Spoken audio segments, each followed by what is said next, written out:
packets together with us clear of what they're aiming to do. Staff obviously doesn't have a recommendation for or against. We do have in the packet the items at which the Planning Act of South Carolina constitutes what has to be in consideration for a variance to be considered, and those are as follows. Are there extraordinary or exceptional conditions pertaining to the particular piece of property? These conditions do not generally apply to other property in the vicinity. Because of these conditions, the applicant of the chapter to particular piece of property would effectively prohibit or reasonably restrict utilization of the property. The authorization of the variance will not be substantial detriment to adjacent property or to public good, and the character of the district will not be harmed by granting of the variance, and the effect of the variance would not allow the establishment of a use not otherwise permitted in the zoning district, would not extend physically a non-conforming use of the land, would not change the zoning district boundaries shown on the official zoning map. With those things in consideration, the applicant did come back with, I guess, what we would refer to as an option B.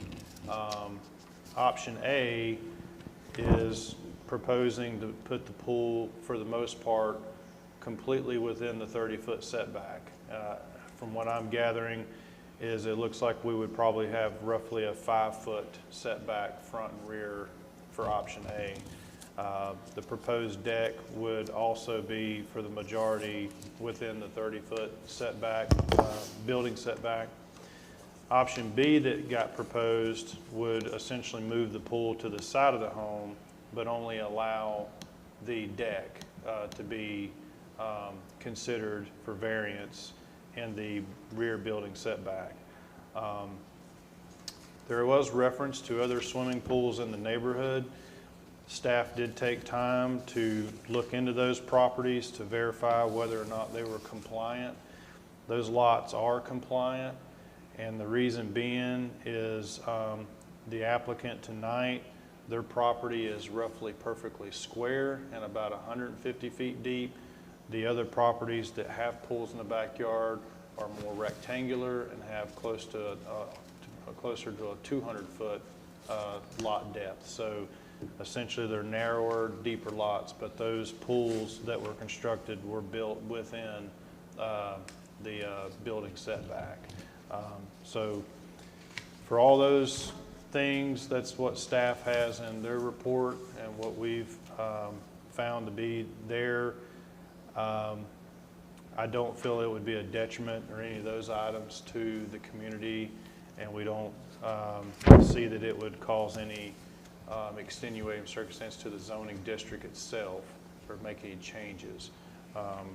However, the other items, A, B, and C, are up for discussion for the board.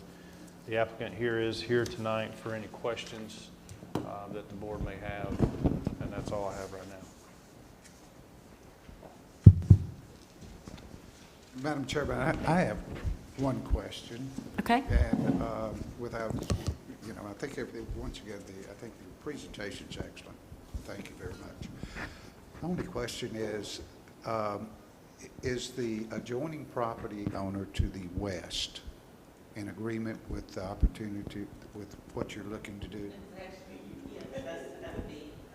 Second question. So, sorry, Ed. Yeah. Ms. Riddick or Mr. Riddick, would y'all like just to come up to the podium, please? Just want to make sure we capture all the audio. Thank you. Great. And please state your name and address, please. Travis and Latanya Riddick, 757 Scarlet Oak Road. Sorry about that, here in Blythewood.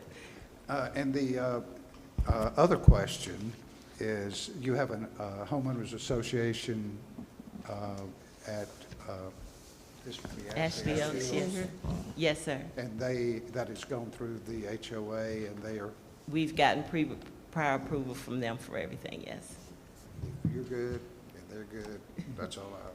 So I just want to make sure that the record reflected that you're their neighbor, and that the neighbor has no objection to this variance. Should it be approved? Okay, thank you. Thank you.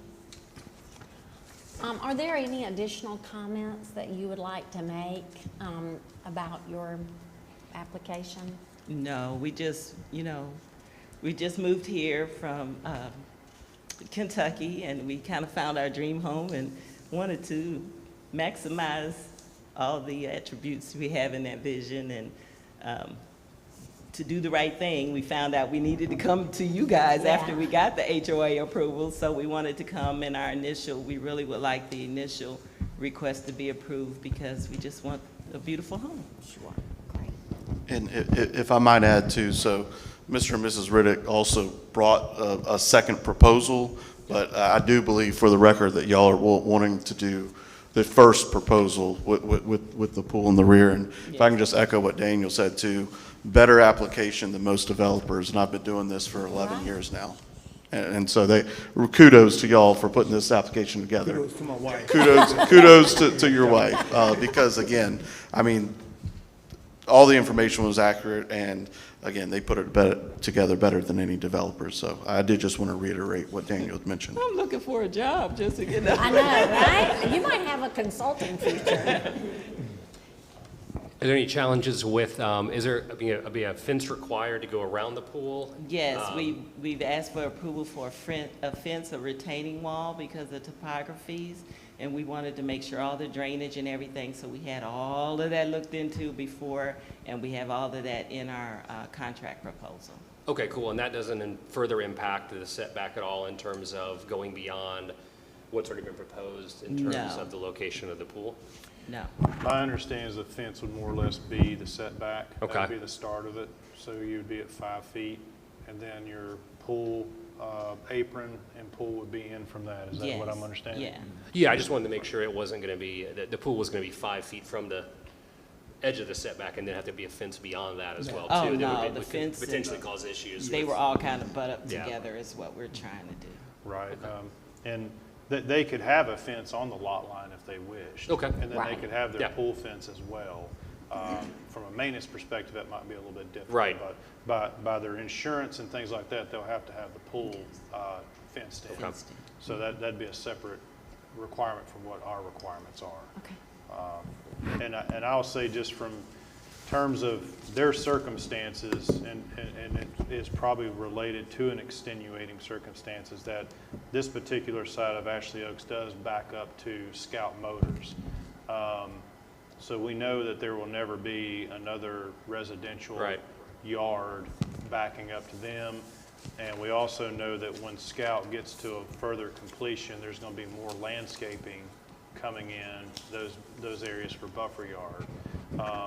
And from a planning perspective, they've given the option of doing the side lotted pool, but aesthetically and from just a detailed plan perspective, pools in the rear are more palatable than Yeah. pools on the side of homes. I would agree. Yeah, Yeah. I would too. Thank you. No further questions from me? No further, so y'all please feel free to have a seat. Thank you. Thank you again. Okay. Are there any more questions? Okay. So as you all know, we have these 5 points to consider. Do they meet the requirements to grant the variance? Do you all prefer if I go through these one at a time, or do you want to? I think for the record, Okay. probably. Okay, okay, all right. All right, so the first one, there are extraordinary and exceptional conditions pertaining to the particular piece of property. Yes. Yes. These conditions do not generally apply to other property in the vicinity. Yes. Yes. Correct, yes. Because of these conditions, the application of the chapter to particular piece of property would effectively prohibit or unreasonably restrict the utilization of the property. Yes. Yes. The authorization of the variance will not be substantial detriment to the adjacent property or to public good, and the character of the district will not be harmed by the granting of the variance. Yes. Yes. Yes. The effect of the variance would not allow the establishment of a use not otherwise permitted in the zoning district, would not extend physically a non-conforming use of the land, would not change the zoning district boundaries shown on the official zoning map. Yes. Yes. So since we all seem to agree that they all meet this 5 criteria, can I have a motion to approve a variance for the Scarlet Oak Drive? And I'm sorry, can just make sure that in that motion you include the Exhibit A for their proposal, just to be clear. Thank you. Thank you. I make a motion to approve Exhibit A, which is the pool in the rear of the property. Thank you. I second. Thank you for the second. We have a motion to approve Exhibit A with a second. All those in favor? Aye. Aye. The motion passes. Congratulations. Welcome to Blythewood. Welcome to Blythewood. You've been stressing so much. You were worried about us. It's great. We're all coming over for the first time. She's coming over, I know that. Right. Madam Chair, move adjourn. Yes, I have a motion to adjourn. All those in Second. favor? Aye. Aye, thank you. I'm sorry, before we adjourn, there will be preparation of an order for me to sign, correct? And, okay, great, thank you.